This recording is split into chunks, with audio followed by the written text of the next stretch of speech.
Hi guys, in this one we're going to go over the next trick taking. So in the previous times we went over top cards and adjacent high cards. So this time we will go over the next one on the list, which is just long suits. Alright, so basically what a long suit is, the idea is if your opponents have no more of their small cards, then your small cards will win. Because they don't have anything else in the suit. So they can't possibly beat you. So the idea is we wanted to like sort of force out all their other cards. We want to draw all their other cards out, and then after we've drawn all their other cards out, our small cards will be good because all of their high cards will already be gone. And it's very important that we count the number of cards the opponents have, because we want to know like if our small cards are good or not, right? And because if you're let's say for example there's still like an opponent has a 10, then we want to know like or if opponent has any card, like we want to know if they have another card that can beat our small cards, so we can know how many winners we have. So these are some examples. The first example we can consider like some cases. So we have 8 cards together, which means, and there's 13 cards total in a suit, which means opponents have 13 minus 8 equals 5 cards. And these 5 cards can be split in multiple ways, but one of the ways perhaps is 3 on one side and 2 on the other side. These X's can be like jacks, tens, that stuff. I just put X's. So just watch what happens because it seems from the top tricks and all the other stuff we've learned, and there's only 3 tricks actually, but there can actually be more. So for example, if we just play these as like top tricks, right? You lead from short side first, can play the king and the queen, and then a small to the ace, and he'll play something else. Okay, at this point, if we're counting, we should know that the opponents have no more. Remember, I drew out all their cards, their small cards. So you can see the king had 2, the queen had 2, and the ace got the last one out of there. So because the opponents don't have any more, it's impossible for them to never small, because then the deck would have 14 cards, and then you'd probably want to redeal it or something like that. And of course, we're always assuming that it's a normal deck. So therefore, these last 2 smalls are going to be winners. So you actually have 5 winners in total in this case. However, this not the only way that the suit can be divided. If there's 4 over here and 1 over here, then we could try the same thing, right? And then over here, and then this person will show out, which means we know that there's one person has 4 and the other person has 1 at this point, because we know one person has exactly 1, so the other person must have exactly 4. So we keep going as usual, right? And then you can see how we have 2 cards over here and he only has 1 card over here. So adjacent high cards, it's like, this is like sort of like, it's like knocking out the last card. We want to get rid of this last card so our 5th card can be a winner. So if we play small, this person will win the trick, right? But however, we have another trick over here then. This is our 5th trick. This is our another trick. So actually, if it's 4-1, we get 4 tricks. We just lose to this one. We just have to lose to this 1 card over here if it's 4-1. Okay, and then, however, there's one more case, of course. One person can have all 5 cards, and the other person can just have none. So in this case, we play the king, and then this person will show up. So at this point, right, we have to be thinking a little bit. This person has 5 cards, right? So if we played the queen, which would get rid of one of their cards, then the ace, which would get rid of another one of their cards, they would still have 2 cards. And then we would have played the queen and the ace like this. And at this point, we have 2 cards, okay? However, last time they only had 1 card, so we could force the one of their cards out, and and how would fifth card be a winner. This time they have 2 cards. If we try to force them out, you can see how, for example, the first one can go, these 2 go away, and then and then when you try to play this one, these 2 go away. It's like, okay, congratulations, you've actually eliminated all their cards. You just have to lose 2 rounds, right? However, there's no winner for us to get. Like we don't have any extra winners over here. So there's really no point in doing this, basically.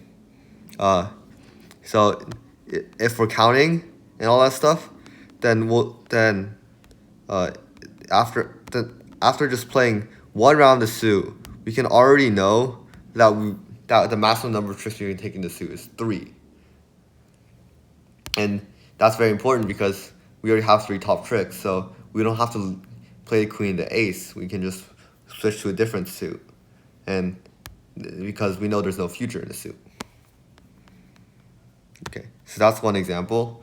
And in general table, you don't have to be thinking of like all the possibilities necessarily. Just you have to think of like the most common ones.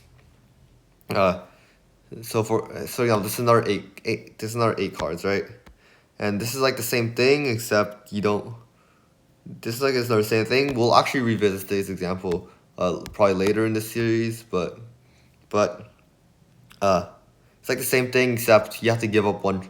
If it's 3-2, you have to give up 1 trick. So you're just taking 1 trick. Whoa, I don't know what I did there. You're just taking 1 trick less than this example. So that's how you think of it. This example, it looks like kind of dumb. 4 small to 4 small. This can be a long suit. You can set up 1 trick even though you don't have an ace, king, queen, jack, or 10. So if they're 3-2, for example, all we have to do is surrender 3 tricks. So if we play 3 rounds of the suit, right? Get rid of 3 here, 3 here. So someone will play 2 and then discard another 1, and this person will get rid of their 3. And we're gonna see that this last one is the last one. This will be a winner, right? So we've established 1 trick if it's 3-2.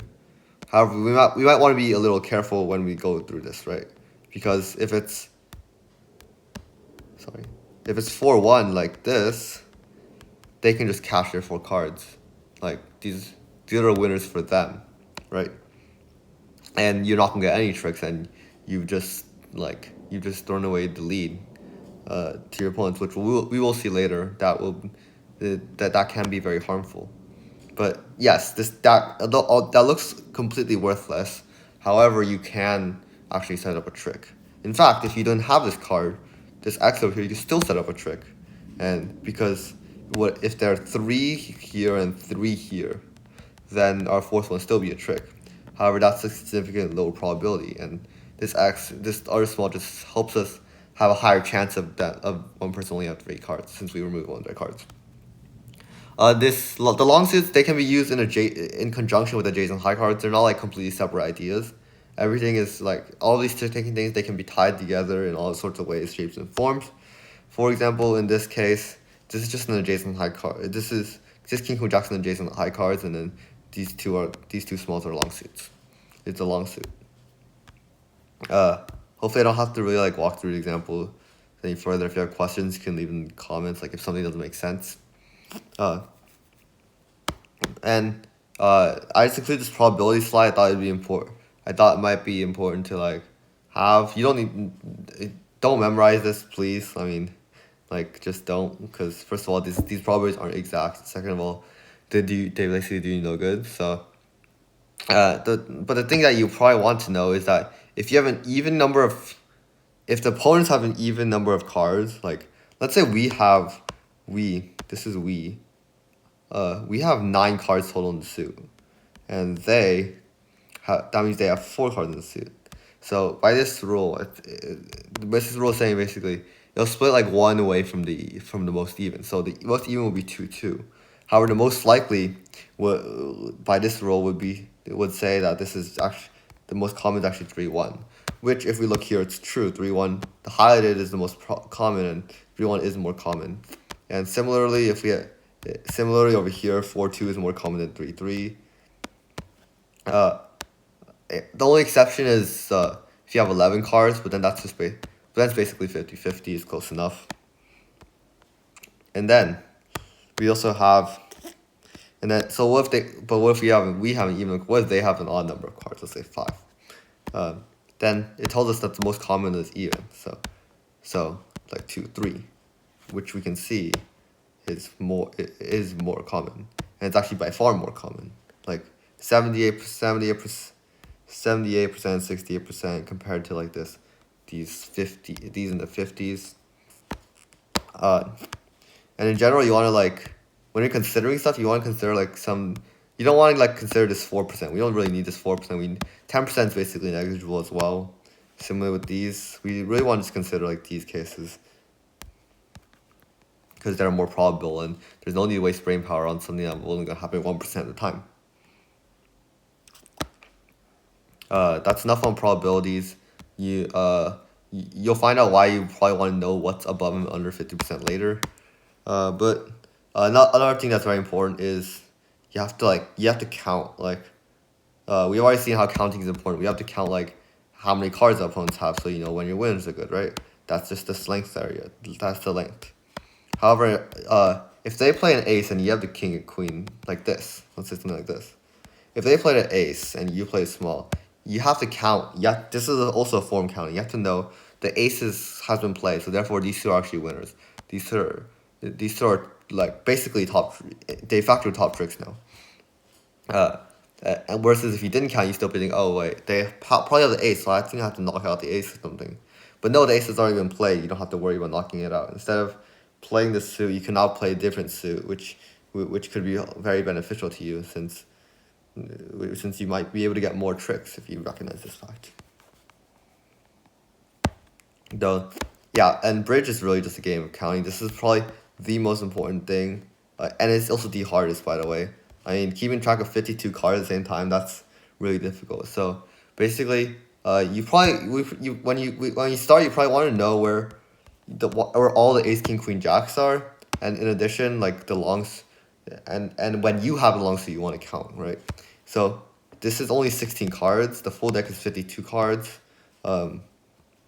but for now, 16 will do. It will do just fine, right? Because then you can know, like, because I mean, in theory you should know when like a 6 is the highest card, but in reality, I mean that's a lot of brain power. That takes a lot of practice, and if you can't do that first, it's fine. You just have to like build it up slowly but surely, right? And another thing to count is the discards, right? And discards, this is a really difficult part, but you can sometimes your opponents make a mistake, and you can take advantage of it. For example, look at this suit.